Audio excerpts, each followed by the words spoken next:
In overtime, 6-5 the final, and the crew that came from the desert as the team with no name can still call itself undefeated. The Utah Hockey Club now 3-0 as a franchise after this 6-5 overtime win. Henrik, shutout on Wednesday against a pretty high-powered Penguins team that wasn't very good. 6 goals against tonight. Make it make sense. Well, I felt like already 5 minutes into the game, you could sense this is a different team compared to Pittsburgh. Just the tempo they had, the way they were skating, but especially the way they were moving the puck. You knew this was going to be a completely different game.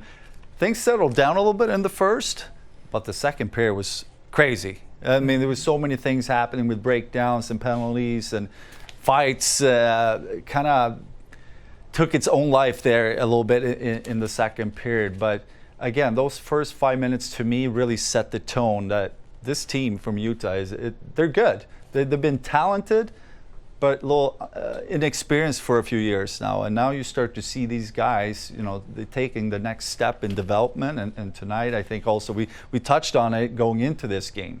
They're in a new location where the excitement is high. You can see that they're playing with a lot of this excitement that probably they feed off from the organization, the fans. It's really a fresh start for that team. And we bring in Steve Valette from my spot between the benches. Steve, there were a little more than 64 minutes played in this game. There's probably 64 hours of talking points. What stands out to you, first blush? Well, I think first of all, I'm just trying to figure out why the Rangers don't figure it out a little bit sooner in the game, that they're in a game where Utah wants to play an east to west, looser style game.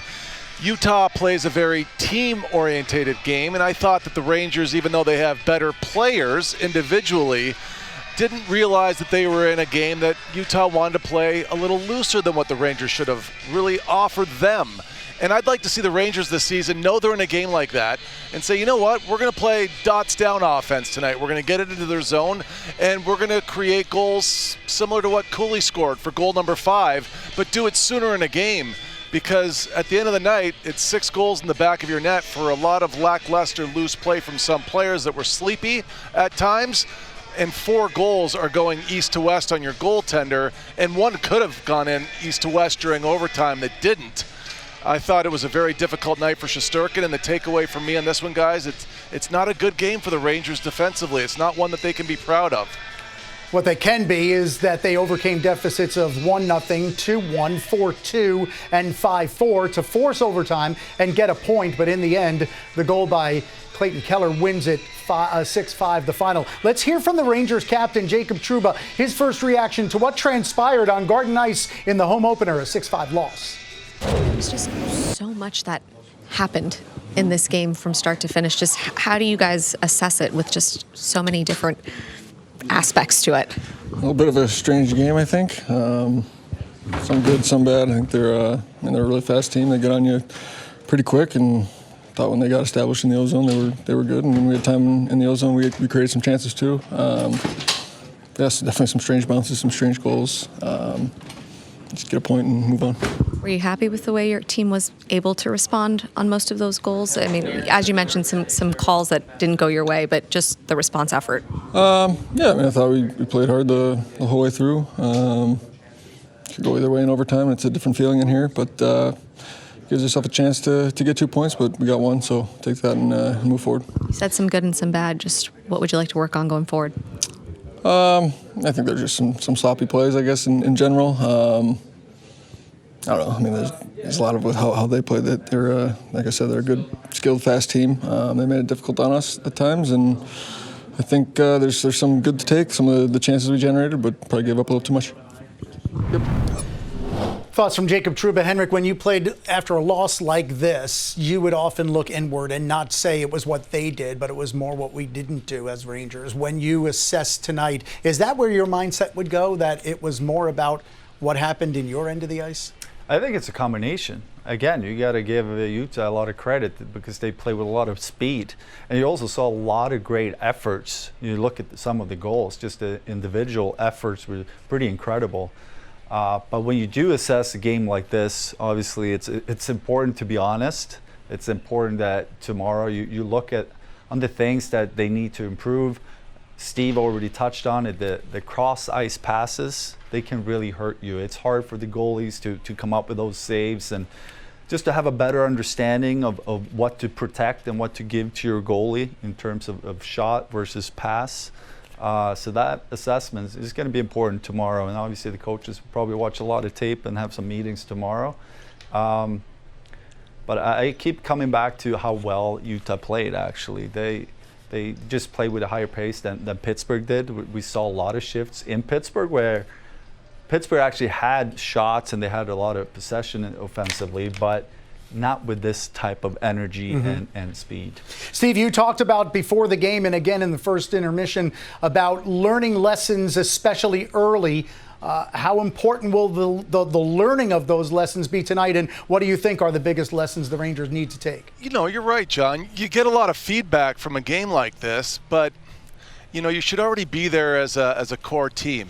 Your principles are in place. At the beginning of the season, you're trying to start fresh with a few new players, but your standards are very important to be met early so that you can carry them. And I think that oftentimes in a season, if you don't get off to the right start, then it really carries on for a couple of months.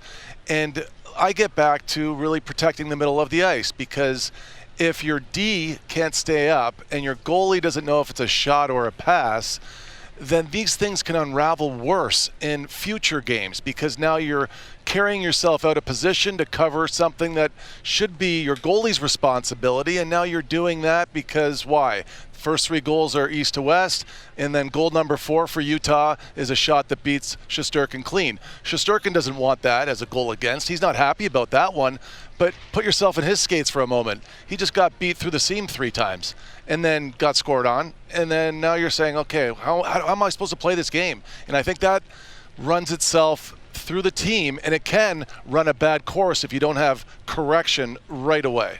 Well, we saw a couple of elements from last year's President's Trophy winning team rear its head tonight, and that was resilience for the Rangers. But also last year they were overtime overlords with an 8-1 record. Tonight they lose 6-5 in the extra session. Adam Fox helped the Rangers get to overtime and get the point with yeoman work on the tying goal from Will Cooley late in the third, part of a 3-assist night for Fox. Let's hear from him after the game.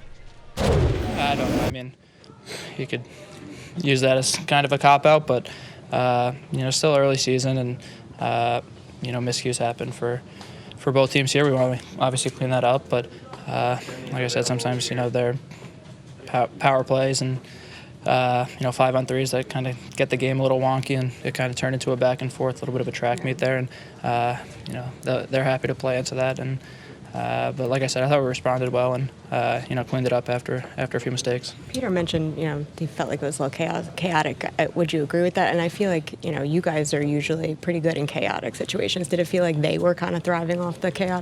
Yeah, both. I mean, it's 2 skilled teams. I think both teams are able to play that kind of run and gun and chance for chance. We don't want to get into that, but.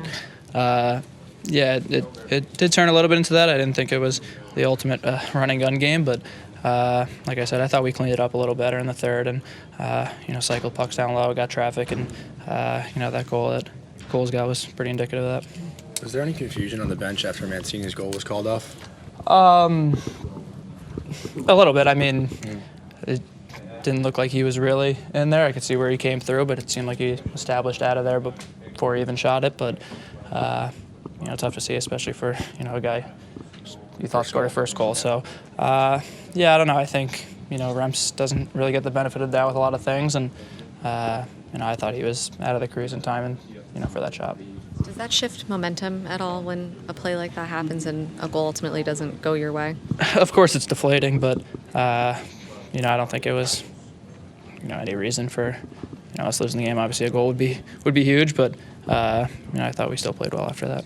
Just overall, I'm sorry if you answered it already, but just how do you assess a game that had so many different elements, and you go to overtime, you get the point, but are you happy with the way your team played overall? Yeah, like I said, I thought we, especially that third period, played really well, I think. Offensively we were creating a lot, but you give them a little bit of room and some chances, and some breakdowns like that first goal. It's just a miscue, and they capitalized. So, I think mistakes happen, and I thought we cleaned it up pretty well, though.